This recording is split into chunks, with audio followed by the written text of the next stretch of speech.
কচু লস হইতেছে, কচু খাইলে অনেক মানুষের বেলা গ্যাস হয়, এখানে ঢাকা কচু খাইতেছে না। টাঙ্গাইলের মধুপুরে আনারস বাগানে একজন কৃষক অভিনব পদ্ধতিতে কচু চাষ করেছেন।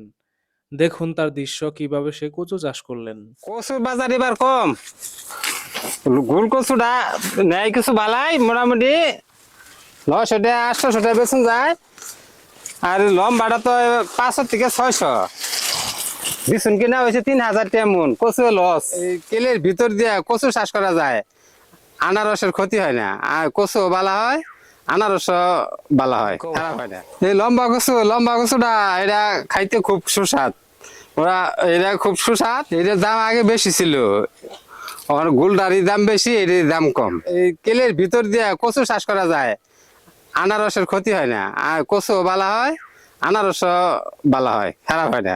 এই পদ্ধতিকে বলে অভিনব পদ্ধতি, অভিনব পদ্ধতি, অভিনব পদ্ধতি।